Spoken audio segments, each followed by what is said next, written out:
జనగణనలో OBC గణన చేసి దానికి అనుగుణంగా మహిళా కోటాలో సబ్ కోటా కల్పించాలి.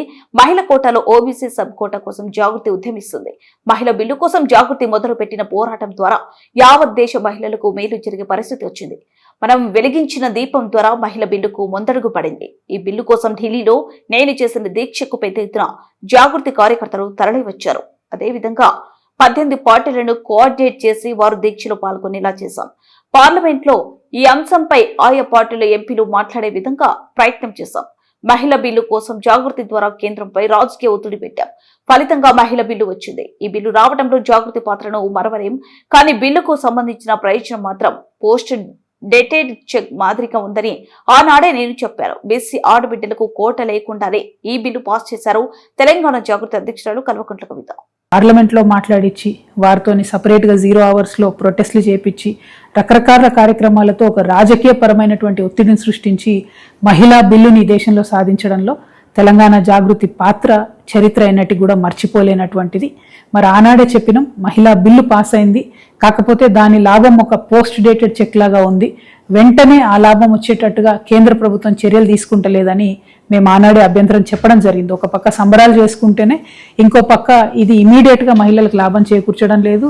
2, ఎవరైతే బీసీ ఆడబిడ్డలు ఉన్నారో వారికి కోటా రావడం లేదనే విషయాన్ని కూడా మేము అదే రోజు అభ్యంతరం పెట్టడం జరిగింది. అయినప్పటికీ కేంద్ర ప్రభుత్వం తనకున్నటువంటి బలంతోని పార్లమెంట్లో డీలిమిటేషన్ను, జనాభా లెక్కలను రెండింటినీ మహిళా బిల్లుకు ముడిపెట్టి ఆనాడు బిల్ పాస్ చేసుకోవడం జరిగింది. కొత్త పార్లమెంట్ బిల్డింగ్ వచ్చినప్పుడు కూడా మోదీ గారు మరి అందులో మహిళా బిల్లును ప్రవేశపెట్టి ఈ దేశ ఆడబిడ్డలందరూ కూడా ఎంతో మేలు చేసామనే విధంగా ఒక PR స్టంట్ లాగా దాన్ని చేయడం జరిగింది. బట్ అల్టిమేట్లీ జరిగింది ఏంటి? పోయినటువంటి కేంద్రం ఎన్నికల్లో మహిళలకు రిజర్వేషన్ రాలేదు. ఆ తర్వాత 10-12 రాష్ట్రాల ఎన్నికలు జరిగితే అప్పుడెప్పుడు కూడా రిజర్వేషన్లు రాలేదు. ఇప్పుడు మళ్ళీ కొత్తగా 2011 జనాభాను తీసుకొనే మేము ఈ రిజర్వేషన్లు ఇస్తామని చెప్తున్నారు.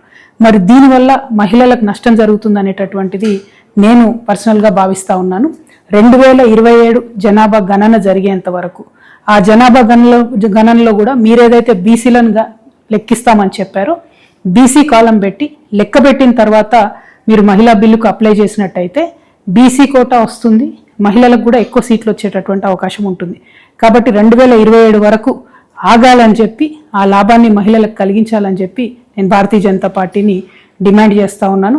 ఇది బీసీ బిడ్డలు, ముఖ్యంగా బీసీ ఆడబిడ్డలందరూ కూడా కదలాల్సినటువంటి తరుణం.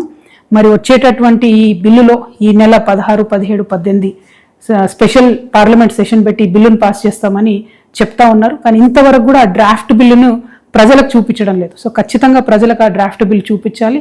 అన్ని రీజనల్ పార్టీస్ కూడా ఆ డ్రాఫ్ట్ బిల్లును చదువుకునే అవకాశం కల్పించాలి. అప్పుడైతేనే పార్లమెంట్లో అభ్యంతరాలు చెప్పేటటువంటి అవకాశం ఉంటుంది. కాకపోతే బీజేపీ ఎప్పుడు చేసినట్టుగానే మరి కంటిన్యూస్గా మోసపూరితమైనటువంటి వైఖరితో బిల్లు ప్రవేశపెట్టినటువంటి రోజు ఆ ఉదయం మాత్రమే బిల్లుని ఇస్తా ఉన్నారు.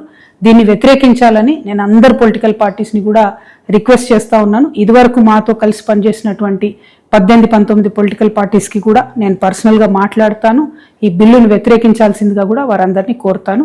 మహిళలందరం కూడా మనం ఐక్యంగా ఉండాలి. మనకు సాధించుకున్నటువంటి హక్కులు అమలు చేసుకోవడానికి మరొక పోరాటానికి సిద్ధంగా ఉండాలి. Thank you.